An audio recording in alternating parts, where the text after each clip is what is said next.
The book of Revelation, the final chapter of the Bible. It doesn't just tell us how the world ends.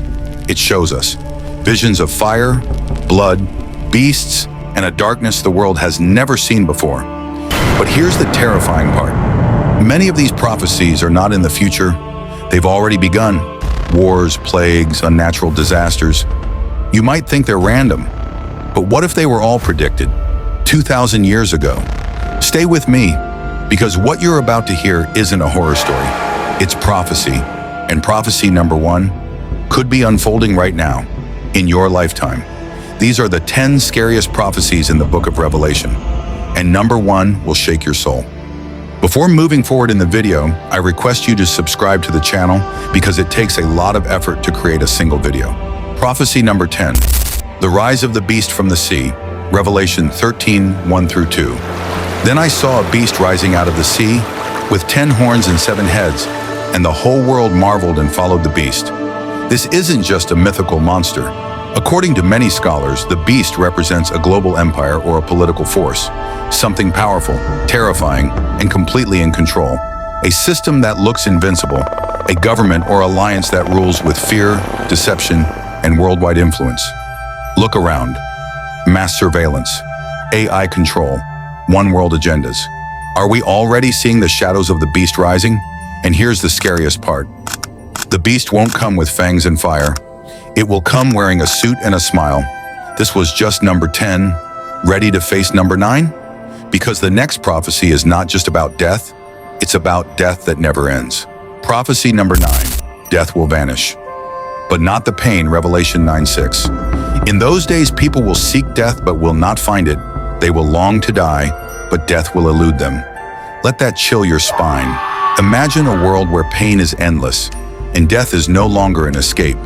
This prophecy describes a time of unbearable torment, when humanity is suffering so intensely, they beg to die, but death refuses to come. Could this be a result of advanced technology, biological warfare, demonic oppression? No one knows for sure. But one thing is certain, it won't be natural, it will be supernatural. Imagine wounds that never heal, souls screaming in silence, trapped in a living nightmare with no exit. This isn't fantasy, it's written, and it's closer than we think. Prophecy number 8 will show you what happens when the sky itself turns against us. Are you ready? Prophecy number 8, the sky will strike back, Revelation 8:7. The first angel sounded his trumpet, and there came hail and fire mixed with blood, and it was hurled down upon the earth. A third of the earth was burned up. Let that sink in. 1/3 of the entire earth, scorched. Forests, crops, homes, turned to ashes. This isn't just a natural disaster, it's divine judgment. Unstoppable and precise. Massive wildfires, volcanic eruptions, acid rains. Some believe it could be an asteroid, others say nuclear firestorms. But no matter the cause, the message is clear. When the trumpets sound, the sky won't bring rain, it'll bring wrath. And here's the real horror. This is just the first trumpet. There are 6 more to go. Prophecy number 7 is even more terrifying because it turns drinking water into a weapon. Prophecy number 7. The waters will turn bitter. Revelation 8:10-11. A great star, blazing like a torch, fell from the sky on a third of the rivers. The name of the star is Wormwood. A third of the waters turned bitter, and many people died from the waters that had become bitter. Water, the source of life.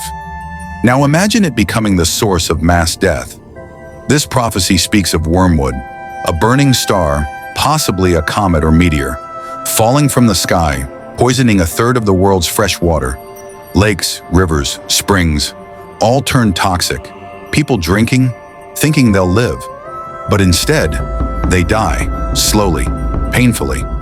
In today's world of pollution, chemical spills, and collapsing ecosystems, could wormwood already be making its way toward us? Or worse, what if it's not natural at all? What if it's a divine strike against a world that stopped listening? If the water turns on us, how long can humanity last? But what's coming next is even more terrifying. Prophecy number 6, when the gates of hell itself are opened. Prophecy number 6, the gates of hell will open. Revelation 9:1-2. The 5th angel sounded his trumpet, and I saw a star that had fallen from the sky to the earth. The star was given the key to the shaft of the abyss. When he opened the abyss, smoke rose from it like the smoke from a gigantic furnace. What happens when hell itself is unleashed? The very abyss, a bottomless pit, the prison of evil forces, demons, and fallen angels, will be opened. Out of this hellish smoke, monstrous locusts will emerge. These aren't your everyday insects. These creatures have the power to torment humanity for 5 months, leaving people wishing for death. They will sting like scorpions. Their bodies are like horses ready for battle.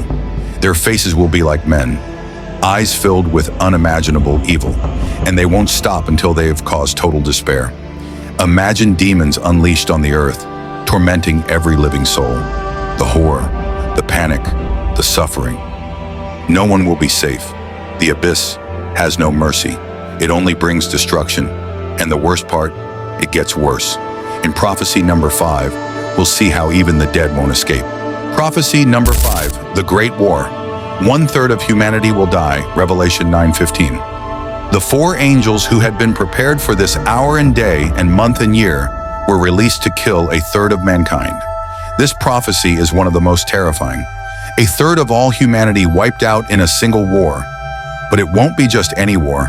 It will be a global conflict where nations clash, supernatural forces join the battle, and blood runs like rivers. The angels of destruction, holding back unimaginable power, will be unleashed. And with them, an army of 200 million soldiers, possibly demons, will ride out, bringing chaos, fire, and destruction to the world. Imagine the sheer scale of this devastation. 1/3 of the entire human population, gone. The world will fall into absolute chaos. We're already seeing the signs. World tensions, conflicts, wars. Could this prophecy be about a future nuclear conflict? Or is something even darker waiting? War, death, and apocalyptic destruction? It's just the beginning. But here's the worst part. Prophecy number 4 is coming, and it's not about war, it's about the souls of the dead. Prophecy number 4. The mark of the beast, a choice between life and eternity. Revelation 13:16-17. It also forced all people, great and small, rich and poor, free and slave, to receive a mark on their right hands or on their foreheads so that they could not buy or sell unless they had the mark. This prophecy is one of the most chilling. A world where your soul will be up for sale. The mark of the beast, a sign that everyone will be forced to take. Without it, you won't be able to buy food, get a job, or even survive. It's not just a tattoo or a microchip. It's a spiritual choice. To take the mark is to give up your soul, your freedom, and your eternity. Those who refuse it will be persecuted. They will suffer, starve, and possibly face death. But the ones who take the mark, they will lose their eternal salvation forever.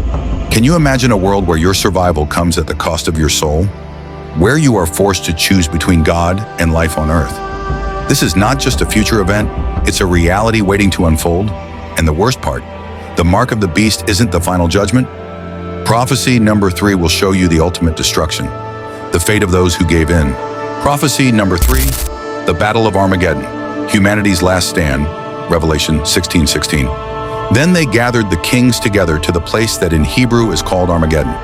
This is it, the final showdown. The moment when every force on earth, human and supernatural, converges for the ultimate battle. Armageddon, the Valley of Decision, where the armies of the world will gather against the forces of heaven. It will be an all-out war, led by the beast and the kings of the earth, against the coming of Christ, the ultimate warrior. Picture this, millions on both sides, ready to fight to the death. But here's the terrifying truth. Humanity won't win. The power of heaven, backed by Christ himself, will crush the armies of darkness with the sword of his mouth. In an instant, the wicked will be wiped out, their bodies left to rot under the sun. The final battle will be the end of all things. It's the end of the age, and no one will escape the judgment. But as Armageddon concludes, what happens next is even more terrifying. The fate of everyone, dead and alive, is sealed forever. Prophecy number 2 will reveal that fate. Prophecy number 2, the final judgment, the lake of fire awaits. Revelation 20:11-15. Then I saw a great white throne, and him who was seated on it. The earth and the heavens fled from his presence, and there was no place for them. And I saw the dead, great and small, standing before the throne, and books were opened.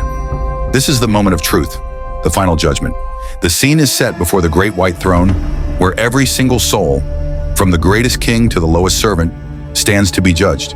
Everything you've ever done, every action, every thought, will be exposed. There is no escaping this moment. There is no second chance. Your name is either in the book of life or it's not. Those whose names are not found in the book of life will be cast into the lake of fire, a place of eternal torment where there is no escape, no relief, no end. The worst part? This is not just a physical death, it's eternal separation from God, eternal suffering. It's the final choice, either eternal life with God or eternal destruction in the lake of fire. This is the terrifying end for all those who refuse God's mercy. This is the fate of the unrepentant, the ones who sided with darkness. But just when you thought it couldn't get worse, there's still prophecy number 1. And trust me, it's the most terrifying of them all. It changes everything. Prophecy number 1, a new heaven or eternal separation. Revelation 21, 1-8. Then I saw a new heaven and a new earth, for the first heaven and the first earth had passed away. He will wipe every tear from their eyes. There will be no more death or mourning or crying or pain. At first, this prophecy sounds beautiful. A new heaven and new earth, a place where there's no more pain, no more suffering, a glorious future, but only for those who overcame. But here's the twist, and it's terrifying. But the cowardly, the unbelieving, the vile, the murderers, the sexually immoral, those who practice magic arts, the idolaters, and all liars, they will be consigned to the fiery lake of burning sulfur. This is the second death. This prophecy draws a line in the sand. There's no middle ground. You either enter the glory of the New Jerusalem, or you face eternal separation from God in the lake of fire. This isn't just about actions. It's about your heart, your faith, your choices. You can't fake your way in. You can't hide. When this day comes, you're either in or you're out, forever. The scariest prophecy isn't death. It's being left out of God's eternal kingdom, forever. This is the end, but it's also a beginning you choose, starting now. You've just witnessed the 10 most terrifying prophecies in the book of Revelation, but let me ask you, are you truly ready, not just for the end of the world, but for the end of your story? Because when the final trumpet sounds, it won't matter how much you own. It'll only matter who you followed. These warnings weren't written to scare you. They were written to wake you up. And if this shook you, wait till you discover what happens the moment you die. The soul doesn't rest. It begins a journey. Click on the next video now, before it's too late, because this isn't the end. It's the beginning of forever.